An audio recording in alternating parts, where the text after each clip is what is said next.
Podcast. We are back for the next exciting show. Today, I'm joined by Marty and Chris, and we're going to be talking about what's new in the latest of wargaming. We're going to catch up on hobbying. And then our main topic for the day is if you could create a game, what would it be? It can be anything. Let's open it up and make it wide. So get ready. We'll see you shortly.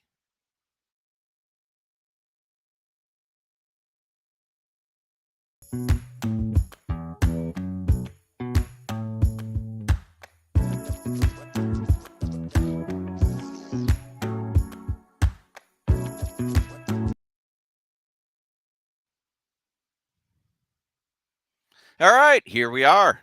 Welcome, guys. Good morning. Hello. Good morning. Good morning. I like the sexy new intro. Right. Well, it was a last minute Hail Mary because I have to work on so I got a new laptop, and the other laptop I have everything on is that big old boat anchor. So we're going to be migrating to new laptops eventually. So this is the first of two we'll be getting eventually. So um, in the mix of transferring everything over. Nice. All right. So If you only knew someone who can help you with that. right. If I knew some guy who'd spent his entire life sitting in front of a computer screen, I don't know who that could be. Where But do we find one of those? right. All right. Anybody that's in watching us, welcome to the show. I am going to should I do chat overlay today, guys, or should I just post interesting comments? What do you think? Your call. Yeah.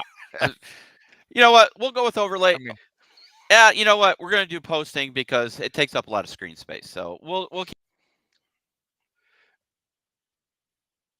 Well, that's not good. about that. So, Nice pose. You're back. you got stuck for a second. I got stuck. Don't do that because I'll screenshot that. I'll blast that all over. So, Marty, why don't you start us off with hobby time? All right. So, super exciting stuff at Casa del Schaefer here. No hobby got done. I didn't paint nothing. I didn't build nothing. However, one, I did get some new equipment. If you don't notice, I got some new headset there. So I'm kind of excited about that. Like I'm actually trying to be in the club here. But more importantly, we've talked about my oldest daughter moving out, and I'm going to take over her room and create the Hobby Operations Center. Well, the Hawk has been established. Nice. It's not done, but I've got, I think, all my crap in it. I've got my paint racks are on the walls. I've got some shelves up. I don't have anything on the shelves yet, but the shelves are up. I've got my old desk moved in here. I put in a new 6-foot countertop, literally a countertop. So, pro tip: went to Menards, went and looked at their return damaged whatever, their little section in the back. Yep. I got a 6-foot countertop for $15. Nice. Very nice. Yes. So nice, big, wide open space that'll be filled with crap soon. Well, it's filled with crap now, but it'll be filled with hobby crap. I'm working on. So you went from a 1 square foot hobby area to a 2 square foot hobby area. Got it. Yeah, Nice. super excited. That is a 100% increase. Thank you very much. Nice. Yep. I kept my daughter's armoire. You can kind of see it in the background. It's that white cabinet.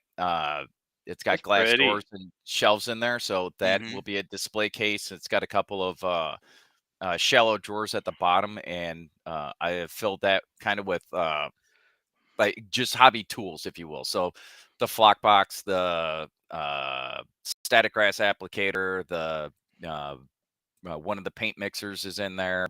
Just all of the stuff, if you will, that I don't need out on a desk anywhere. I can pull it out when I need it and then put it back out of sight, out of mind. So it's got a place. So I'm pretty excited. The room is just a blown up mess right now because I still have boxes of stuff. I haven't put any of my rule books back on the shelves. So, there's 2 crates of that crap, as well as just the tools from installing stuff is still sitting in here. So, it is in no way ready to be shown off, but it's here, and I'm pretty excited. So I can start working in my new space here. Nice, very nice. So now all you need is a logo for your hack. Yeah, I got to figure that out. So someone was supposed to get that. I mean, if you knew someone who can do those logos for you, I mean. So I had a little epiphany the other day, and I was talking to Chris about this. I think yesterday. So my daughter, back when she was in high school, was on the color guard. Those are the people that go out with the marching band and wave flags. Yeah. So she has a prop from one of the years that wasn't a flag; it's a star. Oh, okay. And this thing is 2.5 foot in diameter. I mean, it's big. It's currently covered in metal foil because that's what they needed for the show. But there's a 3/8 MDF star under that, and I'm like, maybe some of the heavy lifting's already been done. so that made me think, okay, maybe I need to adjust fire on some of the concepts that I was thinking. On the other hand, if there's anyone out there that has an idea of what they think something should look like, post it up. Let me know. Yeah, I am still taking bids, if you will. I've already suggested you change it to the Crafting Operations Center. Wow. Yeah.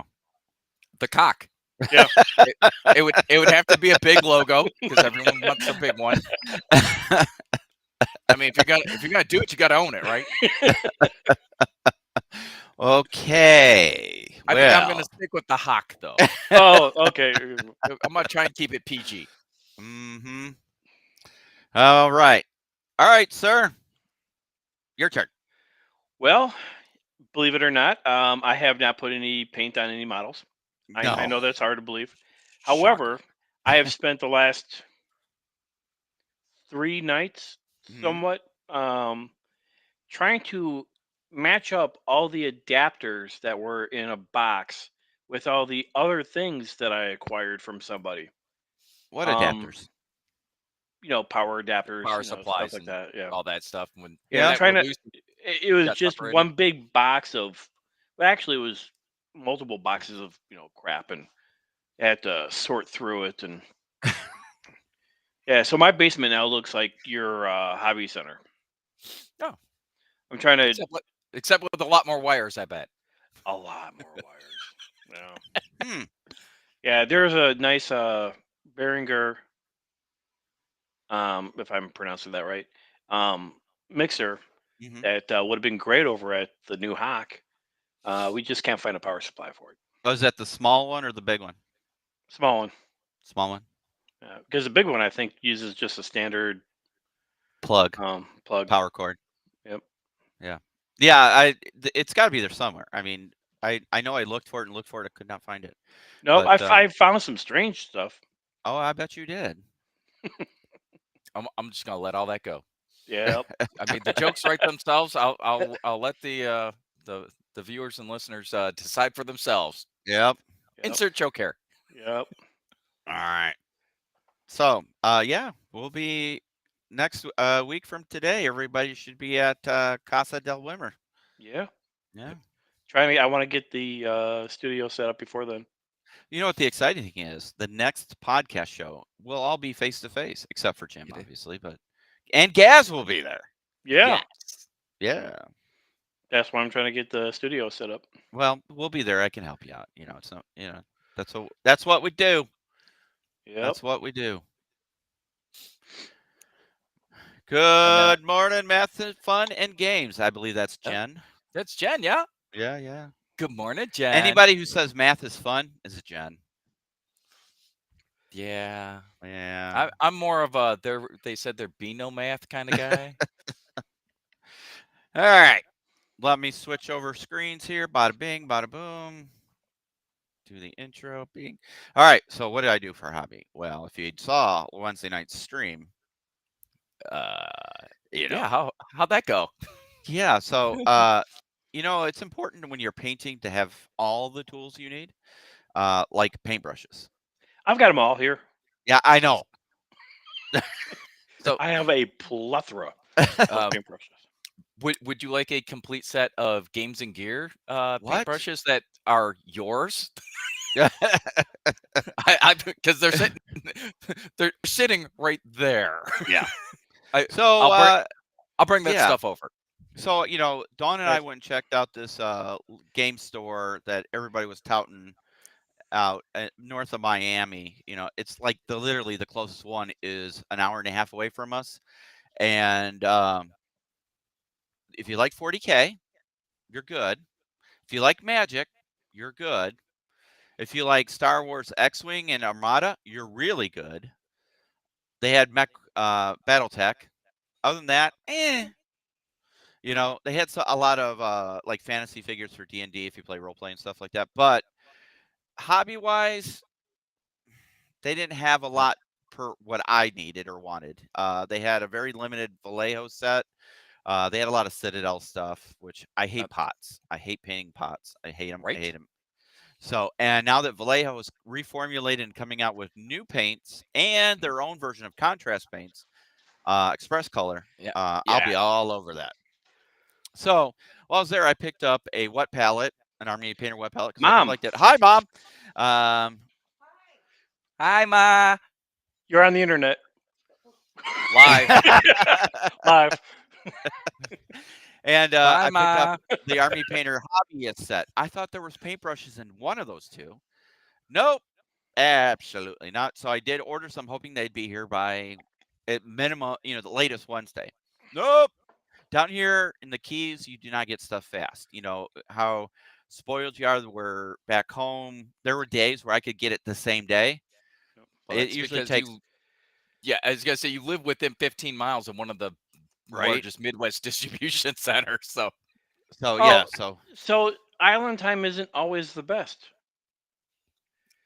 it is if you want to have a Bahama Mama while you're waiting for your stuff to arrive. Right? Yes. All right, Gaz. The We gotta make redcoats are sure coming. we have a kettle for gas. Do I need to order one, Chris? Already done. Oh, all right. Oh, by the way, this is not Jen. Oh, not Jen. Who? Oh, wait a minute. There's another person that likes math. What the hell? There's two twisted people out there. Man. Oh.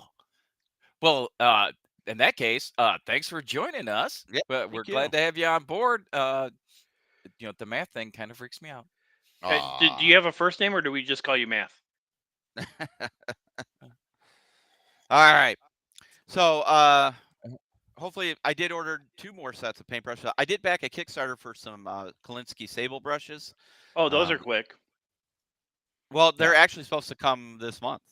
They were already made. They were just looking for, it's not one of those Kickstarters where you send the money, they got to develop it, they got to do that, they got to do this, and then it shows up 2 years later maybe.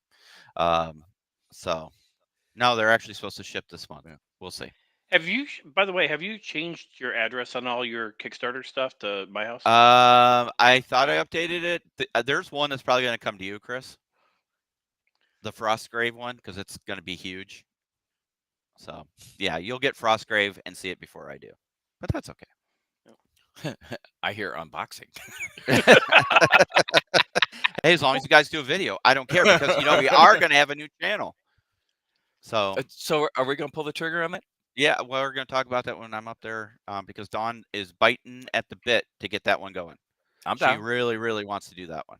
So, and that'll be nice. Because in some ways, I feel like we are excluding people, or people feel hesitant to show their hobby because it's not historical, and a lot of people do more than just historical.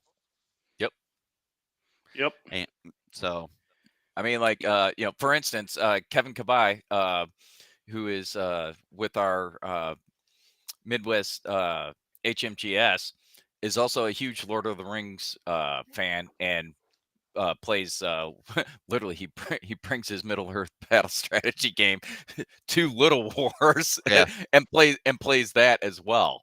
You know, so turns out you can have more than one interest. Exactly. So we're definitely gonna go on that. So that'll be something we talk about. But yeah. So when we 2 weeks from today, we'll be back. Everybody will be back together at Casa del Wimmer. Well, And 1 week from today, but well, technically podcast, speaking, but the show wise, yeah. Yeah. So and then we'll be recording live, and we're gonna have a hobby night live. We've got to do a hobby night live. Oh, yep. Right. And Chris, did you make the secret chair I talked about, where you put the seatbelts on it for a certain person who likes to fall off? Yes. It high-point vaguely harness.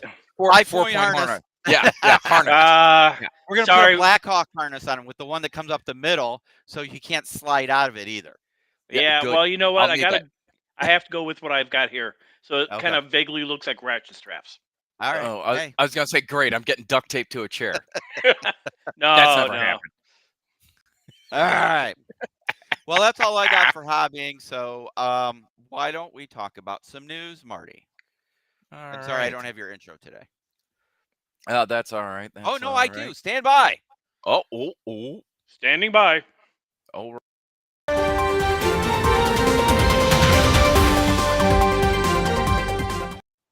All right, we're back. Alrighty, let me get this popped open here. Boink. I still think that should say not so. Not so? Yeah. Not so breaking news. Yeah, well, that would probably be accurate, particularly for much of what we're going to talk about today, although some of it kind of is. Right. All right, so the first little tidbit I have is, if you haven't heard, Battlefront, the Flames of War people there, has Red Dawn. Yes, that actual Red Dawn, the Invasion of America, available for pre-order. There's been a bunch of the helicopters. Sorry. Right? Yeah. Got excited. I mean, there's a bunch of cool stuff coming in. Yeah. Yeah. The what is it? How to field the M8 Hip, the CH-46 Sea Knight, the CH-47 Chinook, CH-53 Sea Stallion. I mean, they got a bunch of them. Yeah. No messing around. No. Let me see if I can bring up a picture of the helicopter here. Where are you? Sea Knight, Sea Stallion, Chinook. The Flying Brick. Look, that is a pretty good looking model, I have to say. Right? Yeah, particularly for the Huey. No, this is modern. Well, no, Red Dawn took in the 80s. Yeah. Right? Mofo. Well. So, if you think about it, this was the 80s. Well, okay, I'll give you that. They also don't have a Blackhawk, so. Well, yeah. Sea Knight, the baby Chinook. And then the Sea Stallion. This looks really good too. Yeah, that CH-53 is pretty. No, you need tough looking. I notice it has West German markings on it. Do you see that? Right there? Yep. I don't know if any people can see that, but yeah, there's West German markings on this one. But yeah, that looks good. Yeah, so why would the West? Oh, yeah. No. Because I think West Germany flew them at the time. I think they're so the thing with Battlefront is they try and make their models cross-platform. So yeah. You know, or cross-nation. So and those are going to start being released in about a month. I'm assuming Gaz is referring to the Chinook.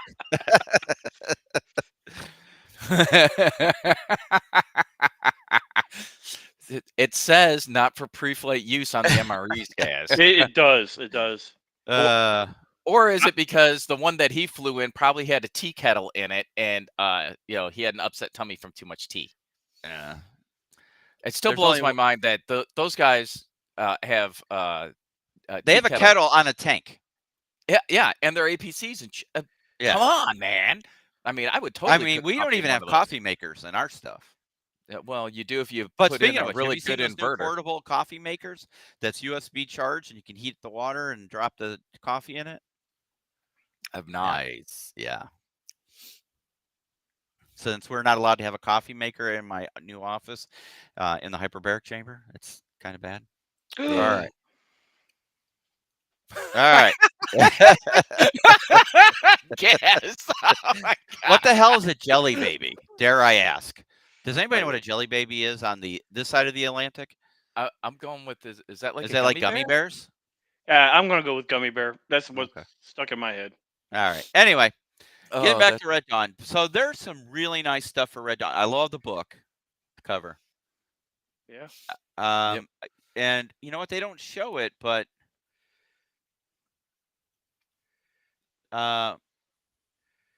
What you looking for? the the Wolverines, the kids. Oh, I saw a picture of it, but I don't see scroll to the. Is it the last little Cuban. section? One Oh, of them. there it is. Yeah. There it is.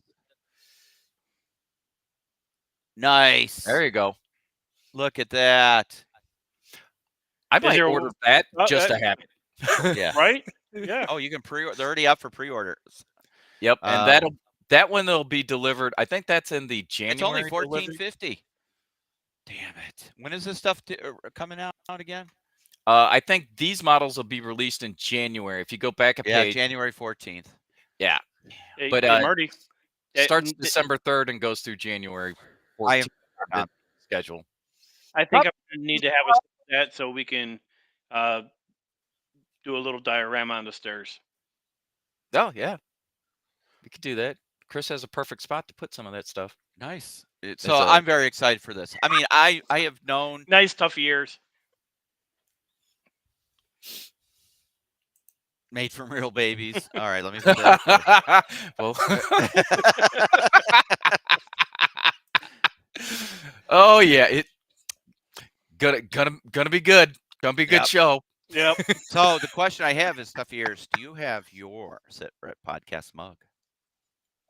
Oh yeah, did your mug arrive? She posted it, but is she drinking from it today? Notice I'm not. Yours are ordered. Are you drinking out of yours, Marty? I've got my my Fob Walton Afghanistan mug today because I just grabbed. All right, Marty, let's go to the next part of your news, buddy. Are you done with Red Dawn? Yeah. Right. So go check them out. Okay. The link for that is just go to flamesofwar.com, and then you can't miss it. It's splashed all over their page. Yep. If you go to the home part, bada bing, bada boom. Yep. There it is. Yep. British upcoming release. You know what? Tell you what, I do love the models for Flames of War. The game sometimes can feel parking lot-ish, based on the space, but but they got good stuff. They do. They got and good they stuff, support their stuff. That's the nice thing. They do support their stuff. True that. Why do you have to call tech support on models? I don't have to call tech support. Anyways, so I love the idea. Red Dawn. Would love to see local civilian force flesh out. Surely U.S. Technical looks awesome. That's right. Big Ford Super Duty. Or a big old Dodge Ram. What do you call those big Ram trucks? The big power wagon or whatever. Yeah, the power wagons. So go ahead and take the model apart, put in a little lift kit. Right. All right, let's move on to the next one here, buddy. All right, so for the sophisticated amongst you, Opus Artists is still doing their late pledges for their new display cases. These are very fancy. They're very nice looking. So if you are a painter that does stuff that you believe should be displayed in some sophisticated fashion versus me just throwing it on a shelf that I have behind me, or a little acrylic box, or maybe you're tired of the detolf. Yeah. This is a really cool looking product. They're a little pricey, but they're very nice. They've got the adjustable shelves. I mean, they talk about it being when furniture meets display cabinets, and I think that's a pretty apt description. It comes lit already, so you don't have to worry about putting lights in it. You just need to plug it in and let her run. So 1,000 different options that you can get, as you can see. So if you got big models, you want to put a bunch of little ones in there, a bunch of shelves, whatever you want to do. But It's not something that would go with my decor necessarily, because mine would be Midwest junkyard currently, because my room's all blown up. Yeah. But again, if you had something that you were particularly proud of and you wanted a really fancy way to display it, this would be a cool way to do that. Yeah. They're pretty nice. And while I said they're a little pricey, they're not. Yeah, they are. But they're beautiful. I was gonna say they're not. For what you're getting, Mhm. they look really nice. I don't think you're getting ripped off at that price, but you got to be dedicated to it a little bit. So something to consider there. And you can Yeah. see, they've got a bunch of them all stacked up there. So food for thought for you. If that is something that you're into and you're like, I've got this one great unit and you just want a little box, have at it. They make Yeah. those as well. And they make them in any configuration. You wanted a little square, you wanted a long rectangle, so it's all a single line of dudes, whatever. You can find it. Yep. Yeah, they are nice, but you know what? I don't see that for like the entire collection. But if you had like some really display models, that would be really nice to highlight. Like in your new Hawk there, Marty. Yeah. You could get one of these cases if you had a couple models or miniatures that you really want to just use as display pieces.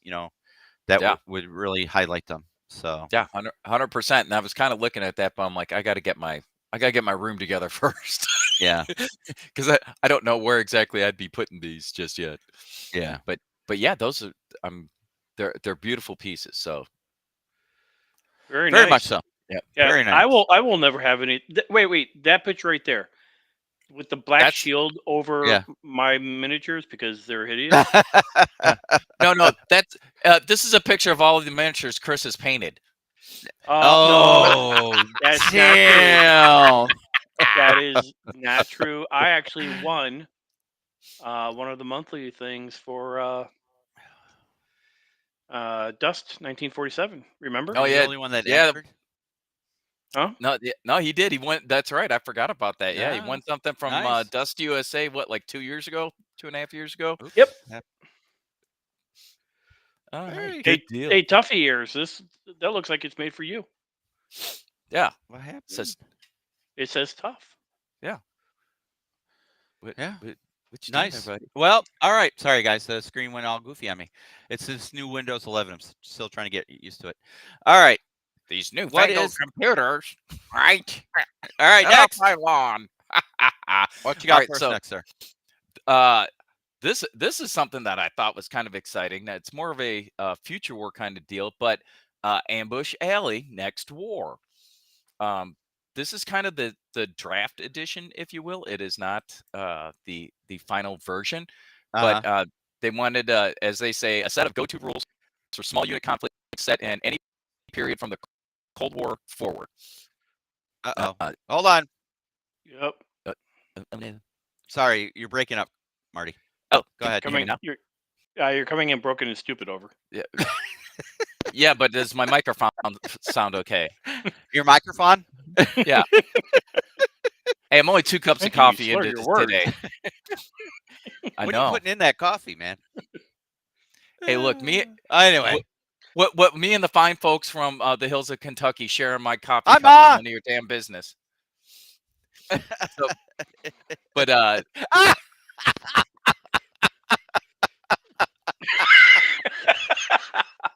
my balls, always my balls. Thanks, Gaz.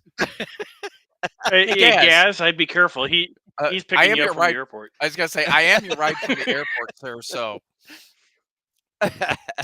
yeah, oh, sorry. Anyways, yeah, there's a lot of far fields he's passing by. I'm gonna be like, I'm over here at the Rosemont Convention Center. Just walk on over here and find me. Jim had some event going on today or something. He said he wasn't going to be able to make it. So if anybody's asking, he's missed as always. Somebody's got to keep us in. Whew. All right. Anyway. Yeah. All right. Next war. By today's conversation. But Ambush Alley. So Next War. It's a development draft. As they say, it's a living document. they'll continue to release new revisions. So if you buy the one, it's $25. You buy the one that's available on War Game Vault now, and you'll continue to get updates as they go through the development process. The initial book that's being offered doesn't have a bunch of the like high-speed graphics and whatnot in there, because they're trying to make it easy for folks to be able to print out on their own, because it's a print on it's a PDF. So Sure. you can go ahead and print that out, and it doesn't burn through all your ink in one shot. And then at the end, when it's all done, you'll have a fully developed update to the Ambush Alley rule set, if you will. Awesome. Yeah, it looks interesting. I'm glad to hear something coming out of Ambush Alley, because I know that they had put some stuff on hold like a year and a half ago, and we started wondering if there was going to be anything coming out of them. So it's awesome to see the guys getting their new products out and whatnot, because they have pretty good stuff. All right. If you haven't tried it, they've got a whole look up Ambush Alley. There's a whole bunch of different things that you can get besides this. So if there's a different conflict that you want to look at, or you've got a particular era or genre that you want to look at, they've got some stuff there to that you can pick up. So awesome. Check them out. Awesome. Yeah, if you guys don't know about this website, War Game Vault, you got to go there. Yeah, 100%. There are so many. I mean, if you look at it, you have the electronic advanced squad leader in here. There's a variant rules for Panzer leader for Ukraine, and I mean, just anything war game related. It's the Battle Space game that I play. That's where I picked it up. Battle Space. Who's the official training video for Battle Space? Well, turns out if you go to look it up, it might have. Let me see. Where is Battle Space? Let me look it up so we can show it off, because we're very proud of this. If I could type with one finger, it'd be helpful. All right. That's what she said. What? What? So Battle Space. So here is the thing. He has his how to play here. Yep. But is it on his website that shows our video? I can't remember now. Yeah, Table Salt Gaming. I think it's actually on his own website. But yeah. SITREP podcast, Marty's video on how to play Battle Space. And by the way, Robert Salters, who is Table Salt Gaming, so he created that. He's got 3 official versions now, as well as there's a community update. They just did a Vietnam era reskin, so yeah, going crazy with that. And he's got a bunch of other stuff, like he's got a solo kind of dungeon crawl easing game. Yeah, again, Wargamer Vault. They're like $2.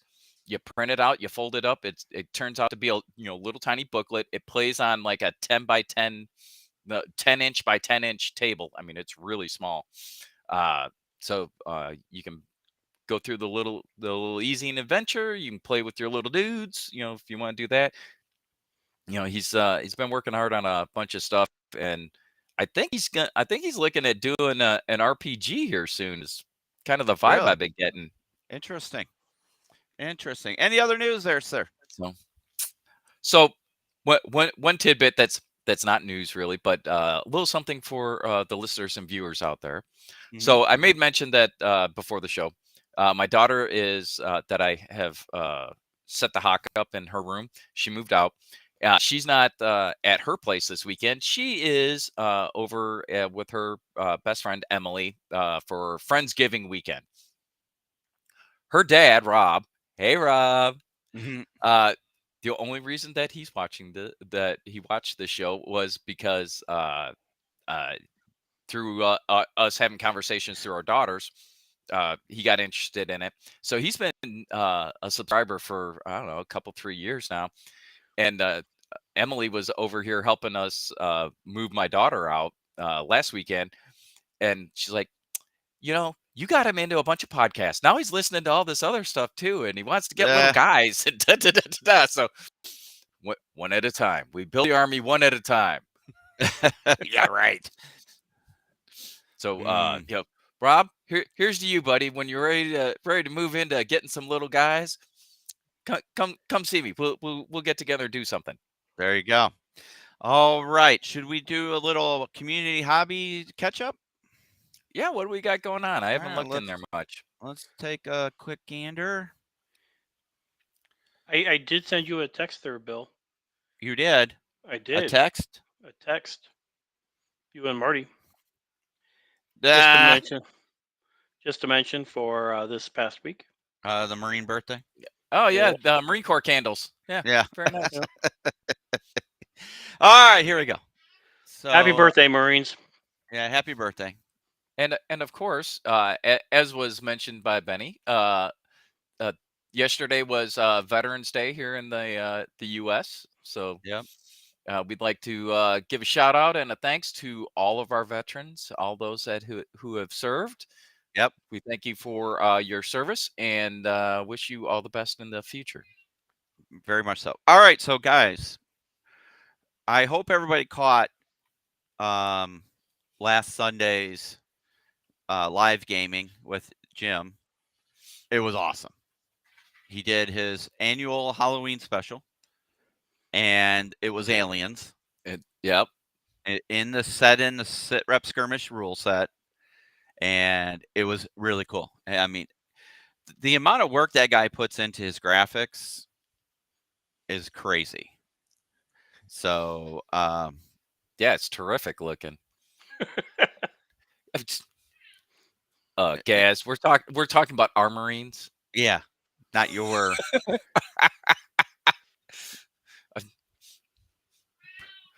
I'm pretty sure that we reskinned the Marines in 1776. Well, technically 1775. And then he did Valor and Victory, 1918 edition. So, really nice. Yeah, looking good. Yeah, the work that he puts into to his online games, the graphics are always just on point. He does such a good job with that. He's got great skills there. He's able to develop that stuff, so it really enhances the play experience, I think. Yep. Absolutely. This is, we won't tell him that though. Right. This is Mark in Jupiter. This is, I believe, isn't this a Japanese float plane? I believe, if I'm not mistaken. So, nice work. I like the detailing on the panel lines. Yeah. That's not easy. It really isn't, to get it smart. Yeah, I mean that's and the panel lining, I think, really makes it pop, gives it a good contrast. You can see what's going on. Makes them awesome looking models. And it's on the hex base already. Yep. Oh, you there, Chris? You there? I'm still here. Okay, I got a message saying the connection kind of flipped out on us, but all right. Sorry, guys. Skip there. We are back. But that looks really good. So nice work.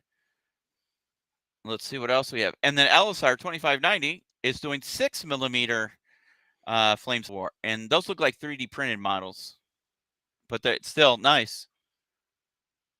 What are those, Churchills? I think.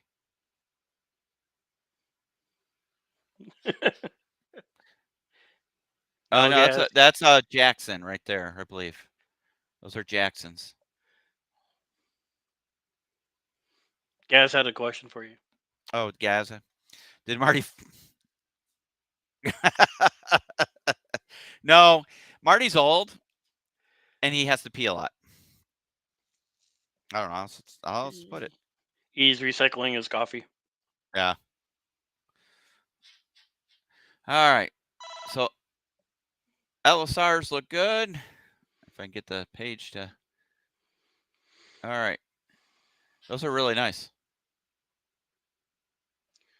The detail on that battery is incredible. Great paint job. Oh my god. Oh, Jim's doing Remembrance Day special.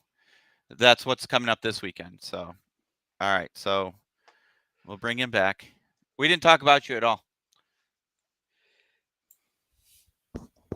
Yeah, I can tell. With Gaz asking if I fell off my chair. I do not have the 5-point harness installed on this chair yet. Could have happened. No, so the cat is going crazy over here. So one, I had to let him out, and two, not gonna lie, had to answer the call of nature. It's been a Well, we told him you're old, you got to pee a lot. That's not a lie. I'll own that one. Mark and Jupiter, your tanks are looking good. Marine tanks with wooden armor. Hey, whatever floats their boat, I guess. So make sure you guys check out Jim's live game tomorrow. Oh, Warhammer Grimace. What are those? Different miniatures. Interesting. Right?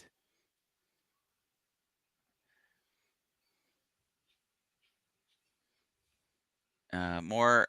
Oh, I like those. Those look good. LSR has some painted up, and yeah, there's something about 6 mil versus the 3 mil. I don't have any sitting here, but they're upstairs. It definitely gets. Yeah, I have an upstairs. He has a loft. Oh yeah, I have a loft. Right. Yeah, I got a loft. No, those look really good. Nice work, man. The detail on those is really good. Yeah, Test squad of Chinese warlord period infantry. Nice. Oh, those look. Yeah, there you go. Yeah, those are warlords. Okay. You know what? I do like bolt action. We can talk about that a little bit, but hey, LSR got a mention on Beast of War on tabletop. Good for you. Nice. Tough years. Big time. Fake book Team Yankee Russian Army done in G.I. Joe Cobra colors. Oh, interesting. How cool. There you go. Well done. Very cool. Well done. It makes me wonder who has the golden hind. There's a story behind that. When we did the Team Yankee boot camp, when we did our participation game at the end of the boot camp, we had the Golden Hind Award. So I can't remember who got that. Those look really good. Nice work. Yeah. Nice work. Here's some more. Good close up there. They're a little glossy. I would put some flat matte lacquer on them. But a little matte varnish maybe, but yeah, a little matte varnish. But they look good. Oh, I like those dudes. Yeah. Nice work. Oh, damn, LSR. I was going to say, somebody getting ready to go to war. So what is your scale as far as what does one base represent? Because I'm doing 1-to-1s. So tough years. What the heck are those? I'm assuming those are 40K. Those 40K? Is that the what do you call them? Squats? They look like dwarfs. Yeah, some kind of dwarf. Yeah, space dwarves. What's the new set called? Oh, that's cool. Voltaine. That's nice. Voltaine. That's really nice. Was that Krieg Death Guard? Yep, squats. Tough years came back at. Squats. Thank you. All right, so when we get the new channel opened up, you guys will be able to post all your non-historical stuff. We got to come up with a catchy title for it. The SITREP nonsense channel, non-historical channel, the make-believe channel. I don't know. We'll come up with it. I was gonna say, so far I vote no on all of those. Yeah. Let Dawn come up with a name. Dawn came up with the Ministry of Non-Historical Silliness or some crap like that. I like it. All right, so she's leaning into a little Monty Python there. Harry Potter, Ministry of Magic, mister. Oh, I thought she was going with the Ministry of Silly Walking. No, because she doesn't want another cease and desist. So, SITREP in space. Right? All right. Let's transition, shall we? It's time to talk about if you and guys out there, please join the conversation. If you'd like to be in the conversation, we can send you a link and have you come in. You don't have to be on video, just have to have working audio to be part of the podcast because, we do an upload to audio only to our podcast, which shoots it out across the interweb to all of our channels on Apple, everybody. Anybody who has a podcast hosting, we're there. So throughout the known universe. That's right. Man, sounds awesome. Wherever electrons are available. Right. So here we go. If you could create a game, and it doesn't have to be historical, we're going to go off the rails a little bit. What would it be? You have to say what it would be, kind of how the premise of it, how it would play, and why would you do it? Give us the meats and the taters. So like taters. Like the narrative and some basic mechanics type of deal? Yeah, some potatoes. Potatoes. Uh-oh. Gaz says, can I get a link to help you guys go off the rails? If you really want to join us, Gaz, we'll send you the link right now. Send it to him. Do it now. Do it now? Yeah. All right. I'm going to clip it. Gaz, are you still on Skype? Gaz. Where are you, Gaz? Gaz. England. Where's my Gaz? I was going to say, I'm pretty sure he's in the UK.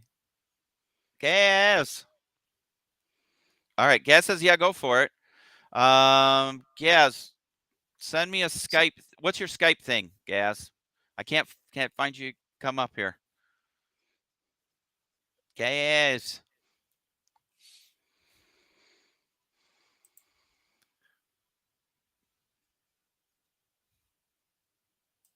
Oh, you know what? I'll send it to you in Messenger. Stand by. There you go. Standing by. Marty, wax lyrical.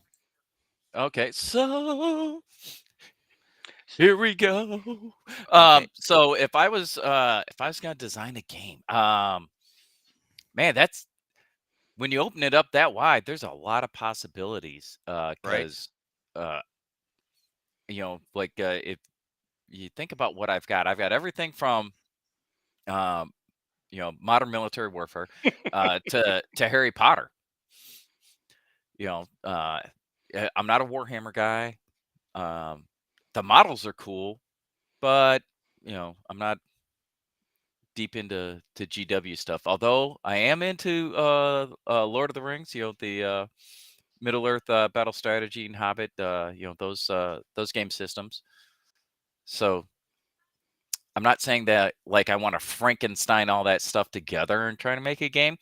Right. I'm just saying that there's a lot to choose from that interests me. Right. But I think that if I was gonna do a game, I think I might tip my hat to Rob Salters and look at like a simple, easy to play, low count skirmish game set in a modern battlefield. Okay.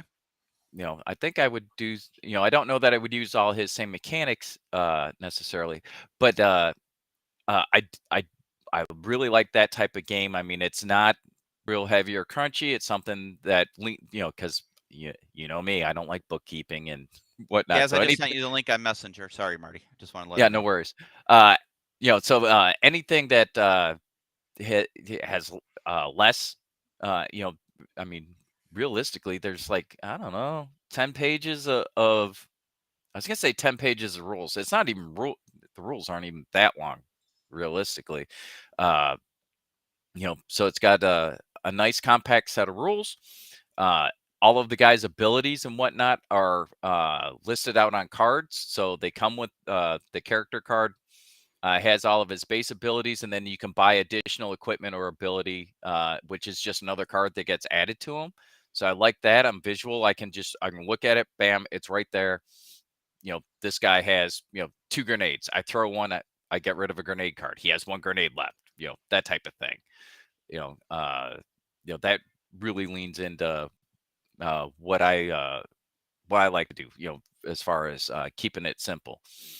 So I think I would do something along those lines. Yeah, if it was me. Yep. Well, and you've been talking for a while. You wanted a game that was self-contained. Yeah. So yeah, I'm actually, that's a project in progress. As far as basically, I'm gonna make Battle Space really teeny. I mean, teeny, like 3 mil teeny. that's teeny. Like here, like that big. What is that, 6 mil? I 3D printed them, so yeah, about. It's probably somewhere. Rasmus is in the house. Probably somewhere in the 8 mil, 10 mil, maybe. But yeah, I took some troopers that I had STLs for, and I just shrank them down. Yeah. By the way, don't bother trying to paint camouflage on those guys. No, not gonna happen. No. On the other hand, contrast paint works like a champ on those. Somebody's joined us. All right. Yes. And how are we all going? Are you there? I am. Oh. But I'm not sure if I'm. We got a lot of static from you, buddy. Wait a minute. Who's coming in broken and stupid now?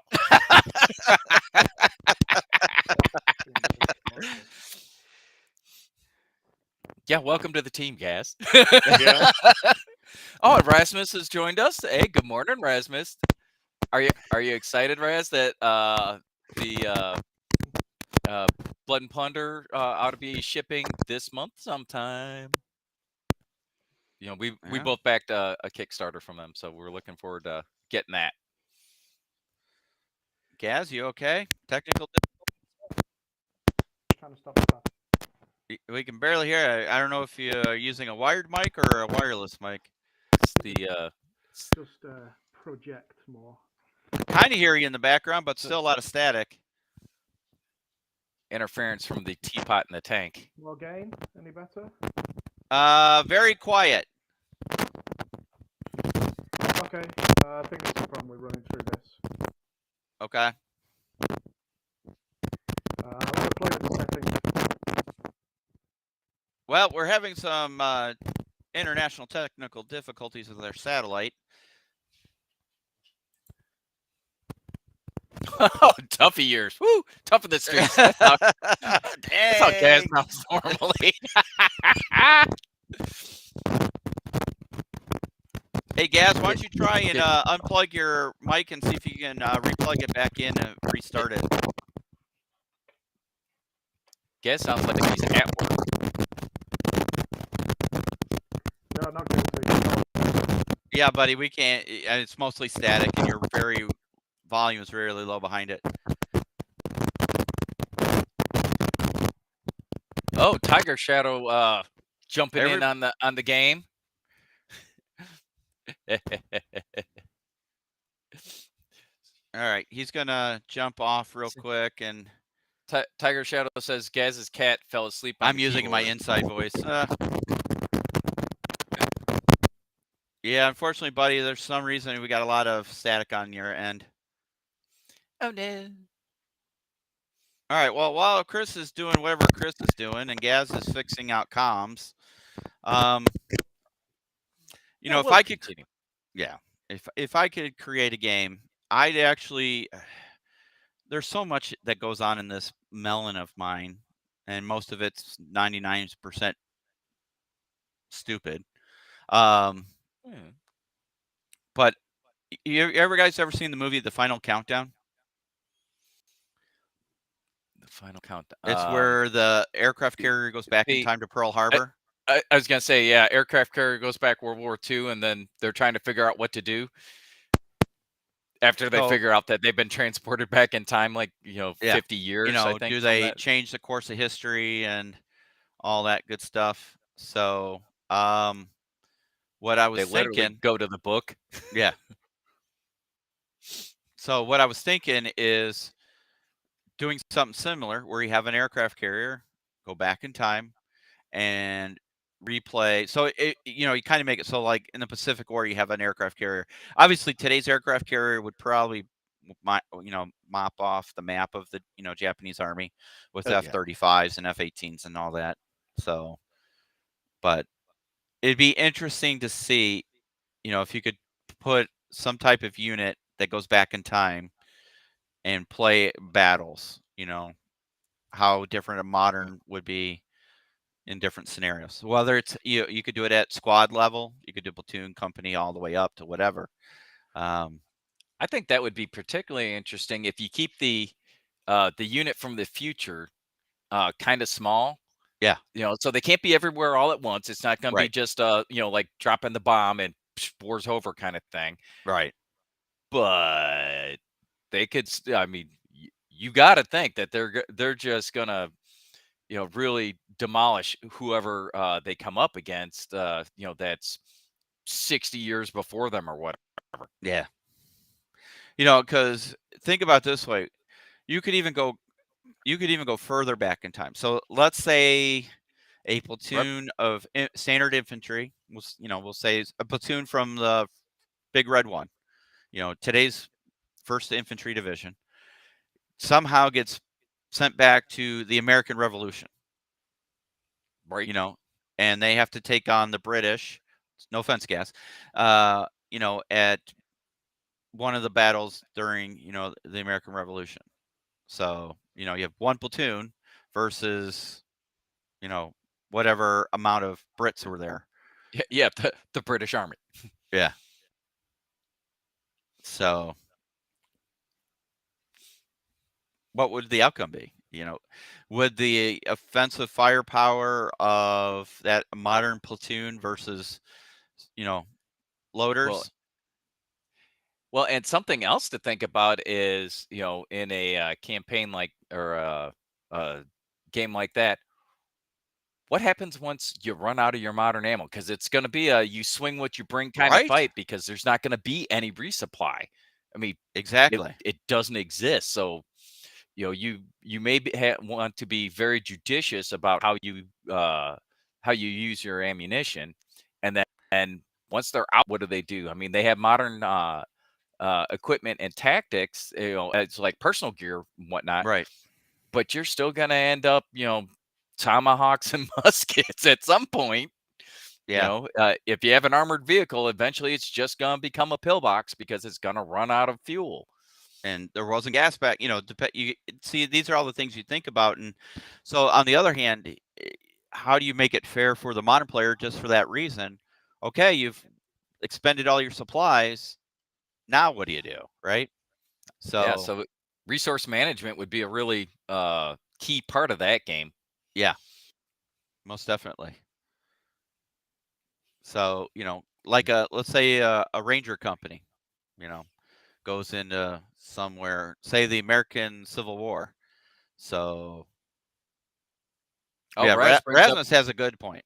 Yeah, modern body armor. And think about this.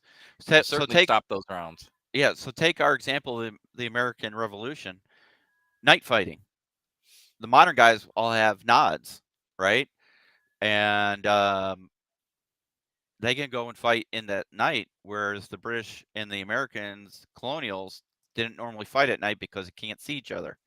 So, yeah, as well as first of all, send the Rangers back would be cool, because then you could literally have Rogers Rangers with the Rangers. But they're like, bro, you got to see what you're going to turn into. Check this out. Oh, damn. And the ranges for the weapons would be huge, one-sided. Yeah. Well, yeah, and like a resource management issue, for instance, if you've got a sniper that literally at night can reach out and make a 600-yard shot on a commander, that could be a game changer in and of itself with one round. But the other thing is, back then they felt it was ungentlemanly, like to take out specifically target officers. Yeah, but we don't. Right. we specifically target leadership. Right. We feel that it's ungentlemanly, like to tax us without representation. That is I feel true, it's ungentlemanly, like for myself to be bleeding or dying. So whatever I can do to prevent that, I have a well-developed sense of self-preservation. You know, two trips to Iraq, 2 trips to Afghanistan, and yet here I am in all my Gaz, you glory. there? Oh, Gaz. Mm-hmm. Oh. Hey, there he It's is. not. Yeah, it's fighting me. Yes, there he is. I'm actually Very through. nice. Okay. Yeah, we hear you. Weirdly, I can hear Marty and Chris, but Bill's now quiet to me. Oh, that's all right. That would be so nice, though. You got lucky, bro. I'm going to work on my lip reading while I'm here, obviously. Don't ask for sign language. Bill only knows one thing. I thought he knew two. Well, he just gets the two wrong sometimes and just puts up one. Is that not right? Yeah. You know, sometimes it gets lost in translation. Yeah. See? He's bilingual. Hey, Marty, you that's can't what be demonetized for visuals, can you? Oh, Lord. Well, Gaz, it's good to have you back, brother. Yeah. Oh, man, I've got no sound from Bill. That's really weird. He None, said it's it's good good to to hear have you you all. back. Ah, that's cool. Thank you very much. I would put All on right, the camera, Marty, you're but gonna it have to seems be the not like translator, I Restream right guess. now, so I've given up on it for a moment. Well, that's fine. But you know, you are coming through loud and clear on crystal my clear. end, and looks like everybody can hear you well, so that's awesome. You can't hear Bill, so that's awesome for you. Yeah. So, I'm going to double ear it. I'm going to put the live podcast on in the background so I get an echo effect. And I was gonna say that's gonna make you crazy, bro. With the crazy or oh my god, Yeah, I hear especially myself with now LA. as well. I might 7 have seconds later, you hear yourself. You're like, put you in a time warp. So, Tuffy Marty, Years you want to brought catch up him up on what we're doing? Yeah, so we're talking about if you could make any game that you wanted, and across genres, whatever that you know, what's the basic premise and narrative of the game, as well as maybe some basic mechanics. And I said that I would rip off Battle Space. I would change it, but you know that would be kind of the basic premise because I like the easy, simple games. Bill was talking about the premise of his game would be to send a modern unit, back in time somewhere.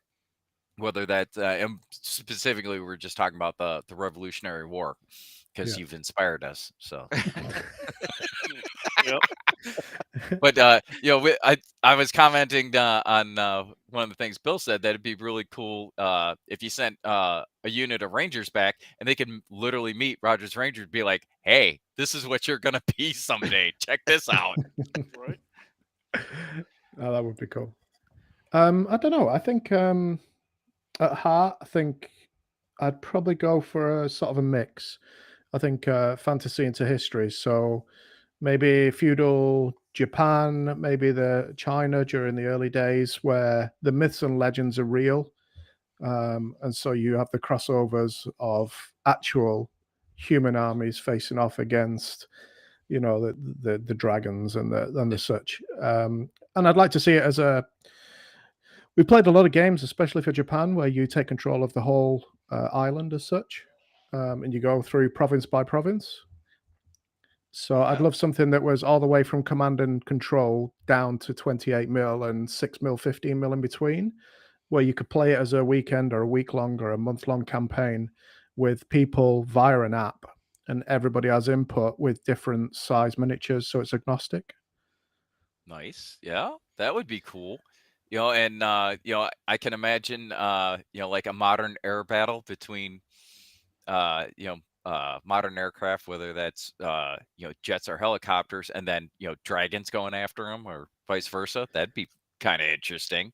Yeah, I mean, it's been done in some of the films, hasn't it? I can't remember the one with Christian Bale, where they were hunting dragons and they were paratroopers and they jump out the back and then lace them on the way down, so they crash into the ground. I can't remember what it was called. Oh, I don't know that movie. But yeah, I think it'd make for some interesting game dynamics. Right? Yeah. I could see cutting through in World War II, where you've got wyverns cutting through a canyon and Messerschmitts combined with Spitfires are trying to chase them down. That'd be cool. That'd be really cool. So for everybody out there, if you don't know, Gaz actually helped create part of a partnership that created a game that you could buy. So he actually has experience in creating a game and producing it and bringing it to market. So, yep. And Rain of Fire. Gaz can't hear me, so you have to translate that, Marty. Oh yeah, sorry, I forgot. So Bill was saying that Gaz, that you actually have experience designing and building a game and bringing it to market, so you can bring some kind of a real world perspective to the whole process that we're talking about.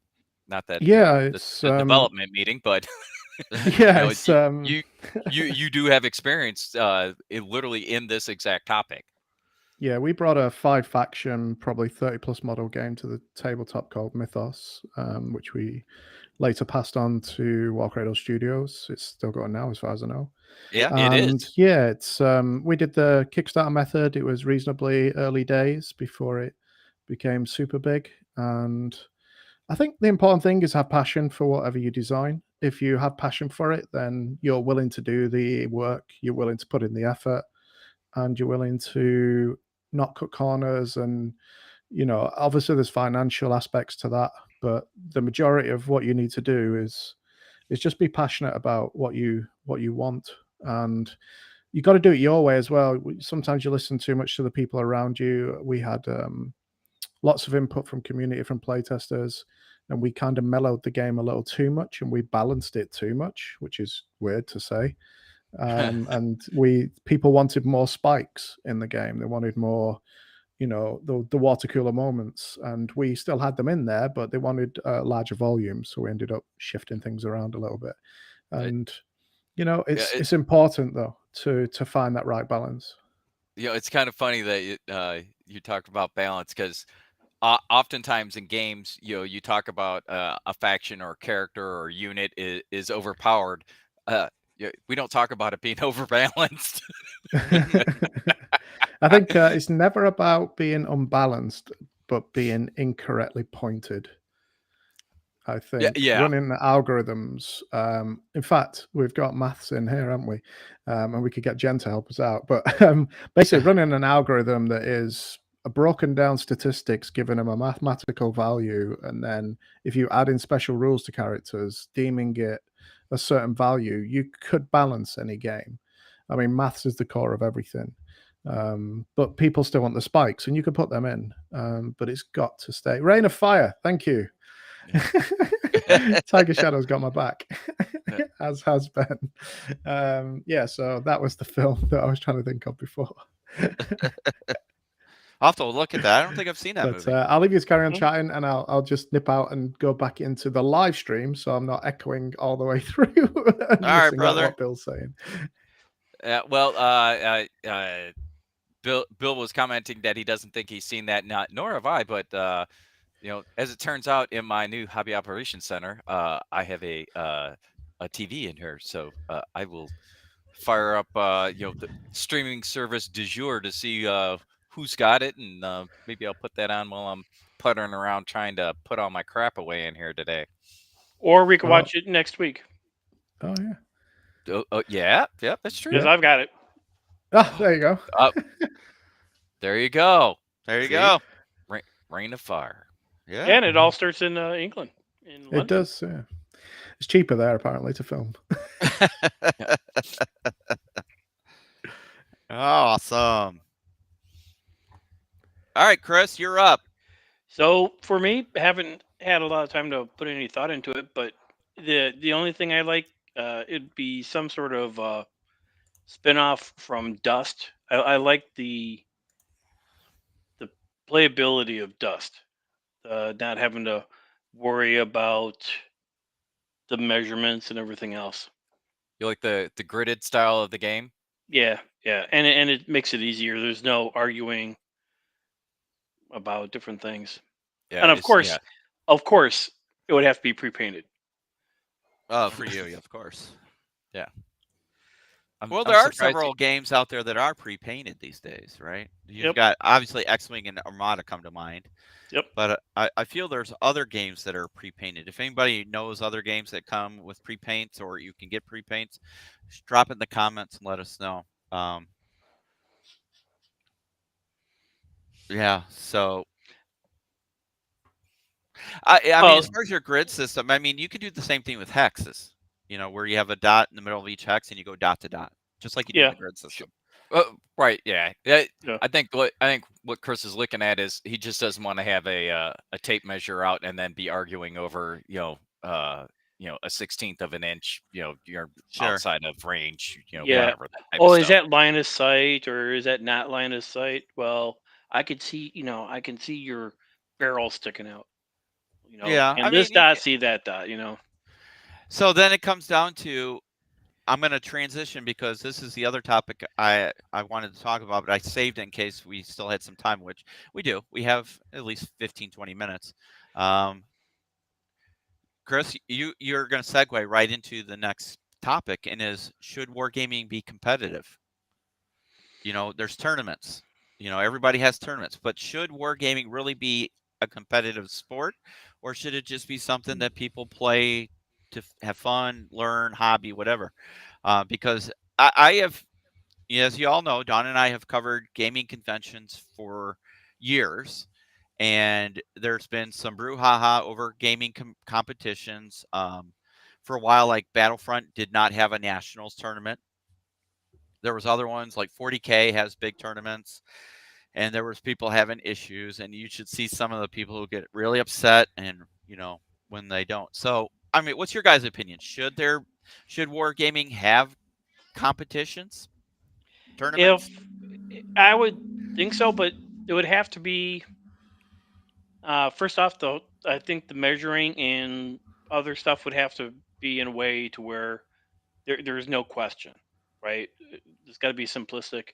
I did participate in a Warhammer 40K competition at Adepticon with your brother and his friends, and it took all the fun out of it because you get some punk in there who is just spitting out rules.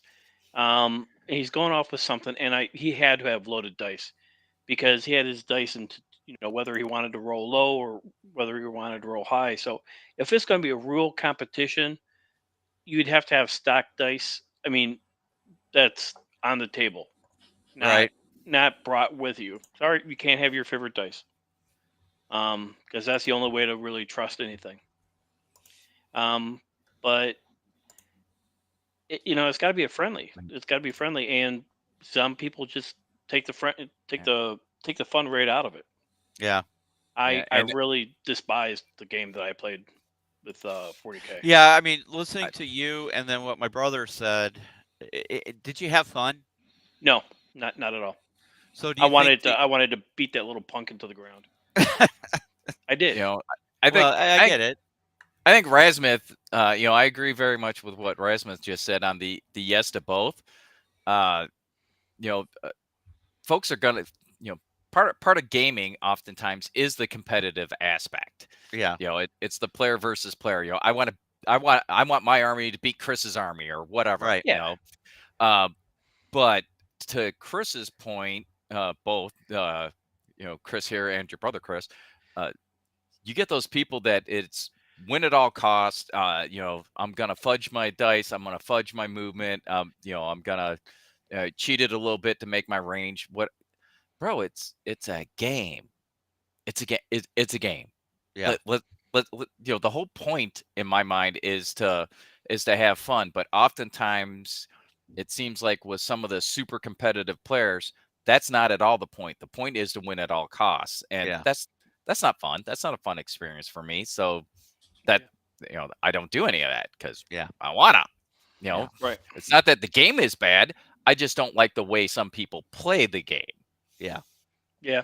And it's got to be something with a simple rule set, because like 40K, that's just my opinion, but there are too many one-off rules. Every single thing on the playfield has got its own special rules. You know, oh, if I'm attacking from north to south and I'm wearing blue, then I get a +3. What? How the? And you have to have every, yeah. People Well, just making shit up, and you don't know.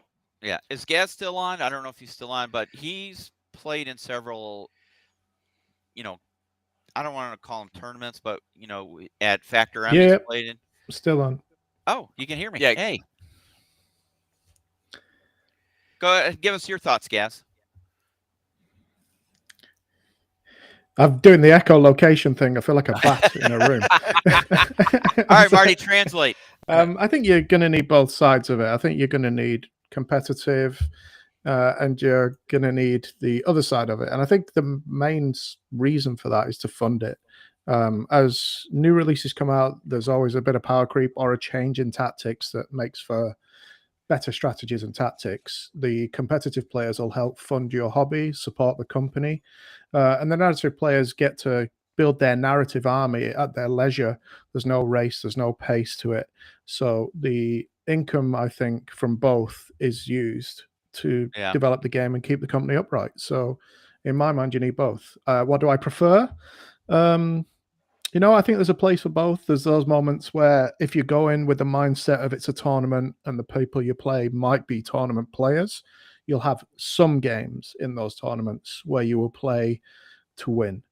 And if you go in with the once you know the person a little bit after a turn or two and see how they play, then you can take your foot off the pedal and play a narrative game, even in a tournament. And if you don't care about coming first or winning a bracket, then 100% you go in and you play with what you love and you play how you want to play.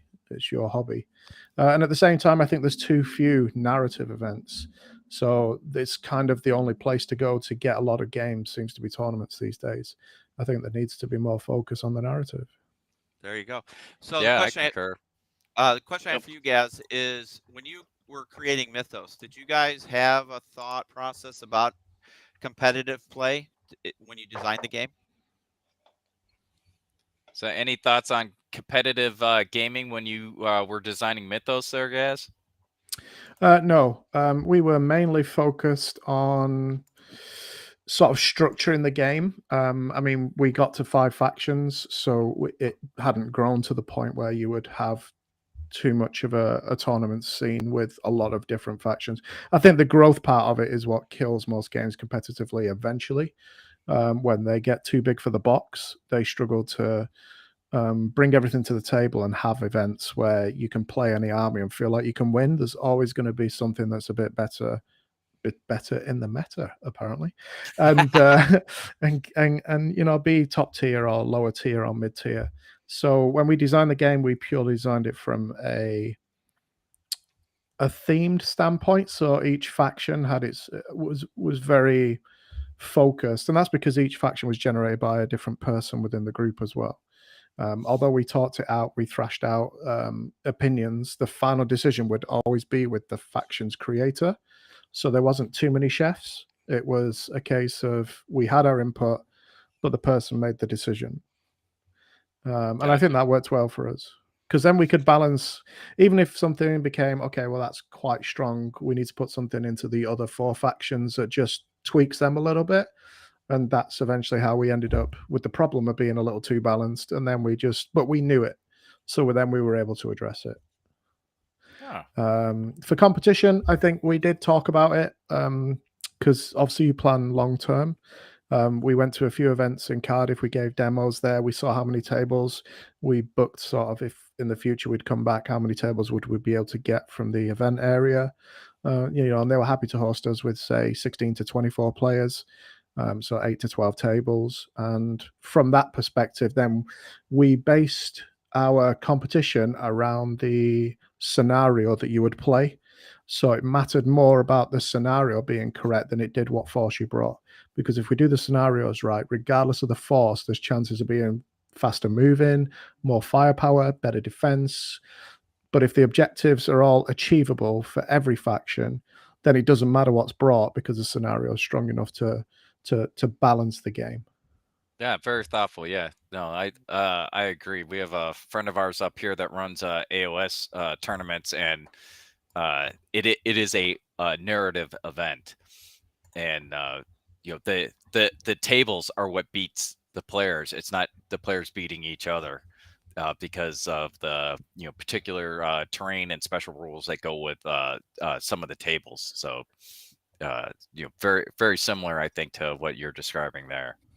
Yeah, definitely. One of the things I would also say about a competitive any type of competition is we have to think back to the Wild West. If you found a mofo cheating, you execute him on the spot. Wow. Right? Chris going to the mat early. To the mat? I think he took him to the morgue. Is that an ace up your sleeve? Well, why show up with loaded dice? Stuff like that. Yeah. Well, and I think we got a couple of good comments here. Tiger Shadow makes a good point. The hobby's only as good as the people doing it. Before long, you end up with weights and a dead fish, which is a reference to in the U.S. here. I guess 3 weeks ago, there was a fishing tournament that a pair of dudes won by the weight of their fish. Well, apparently somebody decided that, there was something fishy with the fish, cut them open, and they had stuffed their fish with lead weights. Yep. Yeah. And then Raz also, talking about, his experiences and that he's had a lot of super competitive, power gamers trying to, crush him and cheat or whatever. But, he's also, seen it where, there's a narrative tournament going on in one area and then a more competitive tournament and another at the same event kind of deal. So yeah, it makes sense. Yeah, but for Tiger Shadow, the people doing that, it's time to be sleeping with the fishes. Yeah, I was gonna say, Chris wants to find a tall tree and a short rope.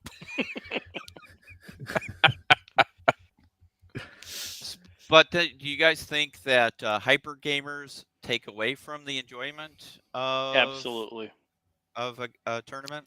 Yeah, not only because of the cheating aspect and the, you can't really trust them. They also have a holier than thou, oh, you're stupid type attitude with them. So I'm gonna play devil's advocate on this one a little bit and counterpoint Chris a little. Just because you have a meta player or power player, whatever you want to call him, a serious competitive tournament player, maybe that guy's just really smart, has a really good list, and is super familiar with all his rules, and that's what they're there for. You get to use all the rules in the game, and he's just good. The dice do what the dice do. He's not loading anything. He's not fudging his characters. He's just a good player. But there's the attitude that goes along with it. Well, but I think you need to separate the attitude from the player, because you'll have people who that's all they do is they create lists, they play, they practice, but they're very humble. And, yeah. I was gonna say, we need to make mention that those dudes exist. It sounds like we're just shitting all over competitive players, and that's not at all what I think we really want to project. Are there those dudes that do these things to cut corners and give themselves some sort of unfair advantage? Sure, but is that everybody? No, we can't. No. We can't paint everyone with that brush. No, and I've said I've been in one competition and it kind of unfortunately it kind of spoiled it because it was not a good experience. Because it was yeah. And the other thing is unfortunately, with our group, we can't stick with one game long enough to actually learn the rules. So there's that. But we have plenty to choose from. Although, so Chris and I have gotten into a monthly game night because, well, it's at a brewery. and we bring our own game. Coincidental. Absolutely coincidental. Yeah, I mean, and oddly enough, the brewery is called Miskatonic. Yes, that Miskatonic from Lovecraft. That's the theme of the brewery. So we lean right into it. Yeah, what was it? The Dungeon Master brew last month was a it was some stout. Yep. Yeah, it was a flavored stout. Not a fan, but it was still the whole theme of it. Yeah. And so with Marty and I playing games, this is the second time we've brought a game there, and it's like doing brakes on the car. The first brake, the left side or the right side, whichever you do first, it takes about an hour. The second one takes about 20 minutes because you're learning on the first one. So it took us all night to be able to get through 3 rounds. Yeah. Yeah. I think we finished 3 turns. Yeah. Yeah. But when you say rounds, are we talking about the game? Or are we talking about, where you go to the bar? Oh no, we went through a lot more rounds. I was gonna say we also went through at least 3 rounds of beer, and there's a bunch of good dudes there. Good people. The folks that sponsor the game night are cool folks. So and shout out to them. They've opened up their store. Yeah, Dana and Sean opened up their Critical Grind Gaming Cafe in Shorewood, Illinois. Go check them out if you're local to the area. Can you do a live show from there? Yeah, well, they're still trying to get settled in. So they're settled in. I stopped off over there. Maddie and I stopped off over there. Well, maybe somebody needs to reach out, community guy, and see if they'd be willing to let us do a live stream from there.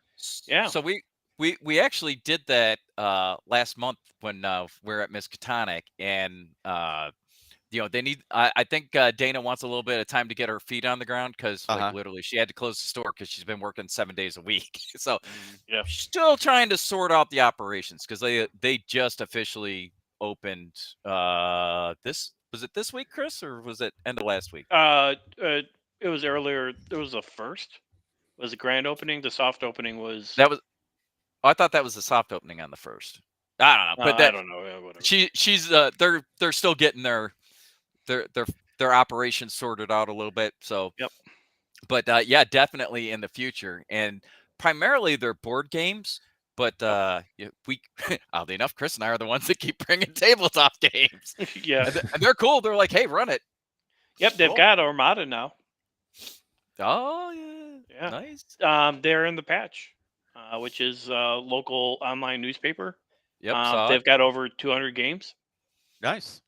And when we stopped in, Dana was unpacking because they had just gone up to one of the conferences up north. Yep. Oh, yes, Looks like we're gonna have a Blood and Plunder weekend there, Raz. Yeah, well, like I said, Raz and I are both waiting for our Raise the Black Kickstarters to arrive because it should be sometime this month. I might just have to go by their headquarters here and pay him a visit. Yeah, go tell Mike I'm looking for my stuff, will you? I'm sure he's gonna get right on it. Hey, hold on. Mike will save you some shipping. Just throw it in the car with Bill and Dawn, and they can bring it up. Sure, no problem. Yeah, you could pick up Raz's stuff and my stuff. You swing by Raz on the way up. You give him stuff. So we'll see you guys a week from this. Yeah, it will be a week, and then from this over to us. Yeah, be perfect. Yeah, sure. All right. So let us talk about upcoming things. So the crew is getting together for the Thanksgiving week.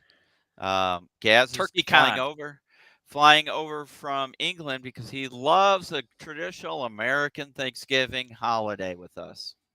Yep. There'll be turkey and all the fixins. There'll be a lot of pew-pews. Probably. Depending on the channel, you can't say that word. Guns and turkey. That's all I'm So, yeah, and a lot of gaming. So, like we said earlier in the show, the next podcast, the crew will all be together in the same spot, Sands Gym, and we will do live. But we're also going to do another live, Hobby Night Live. At Put your least bets one. now. The spread will be coming out on when Marty falls during that time frame. Yep. My daughter needs another video to bookmark and show her friends. She did that last weekend, by the way. Did she? Literally, pulled out the video. She's like, "Oh, look at this part." Whoop. Thanks, honey. So we'll put that out when we have when we do that. So we make sure y'all can come in on that. We'll have to find, like we have a problem finding a bottle of good libations. I mean, not like Chris has an extensive library. We got that covered. Yeah. Unfortunately, the Tortuga vanilla rum is out, and we need more. Do you need us to bring you some stuff from the Keys? Is that what you're saying? If you can get the Tortuga rum, I don't think you can get it. We can get it because we also have the Tortuga rum cakes down here. So yeah. Yeah, well, I can get the rum cakes. Oh no, even we from get Amazon. Them fresh. We get. Well, them I'm sure fresh. Yeah. So yeah, we need the rum, and if we will give you money. Don't worry about that. But oh no, we need you to bring a lot. Yeah. Okay. So Chris we will is talk ordering about a that off camera. But so guys, look for. I'm hopefully, God willing, flood waters don't rise. My paintbrush show up so we can record a video for Wednesday night because I'll be too busy packing for Thursday morning as we head back north to have our weekend. Gaz will be getting ready to fly out Thursday or early Friday for him, or whatever time, early for us. But the crew will be back together the next weekend, and then, like I said, 2 weeks from today, the next podcast, we'll all be together having some good times. So we want to appreciate you all for joining us on this podcast. Gaz, thanks for hopping in. Good to have you back, buddy. And in the future, if anybody would like to join the podcast show, if you got some hot topic. Oh, I forgot. Uh-oh. Squirrel. Yeah, right. So if you recall, in a previous mention, I've been working on a play testing of a new RPG. Yes. That I couldn't say anything about. Uh-huh. Still can't say anything about it. However. Oh, great. Oh, this is awesome. No, this is good for us as a team. Oh. He's going to be sending over the first playthrough scenario, and he wants us to play test it. So is it going to be in time for you coming up here so we can do it when supposedly you're here? It's ready to go, so I'm just waiting on him to send it. Oh, yeah, that'd be awesome. We can do it in person then. I saw he clicked on the live stream today, so you know who you are. You know from who the you other are. side of the planet.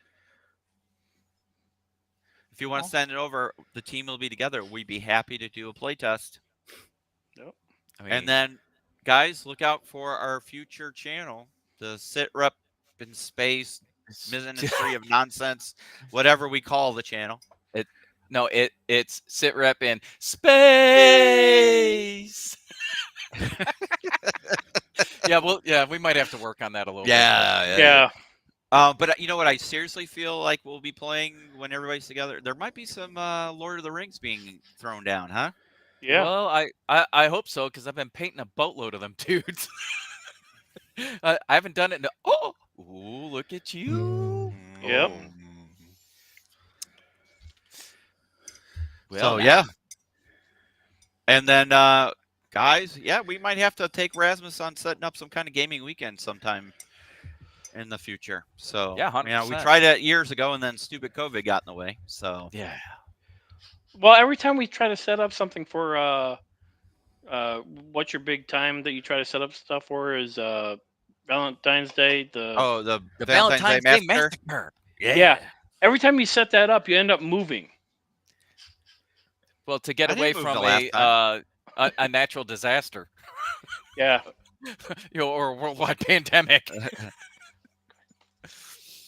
All right, guys. We're going to go ahead and close out the show. Thank you very much for joining us. Thanks for support.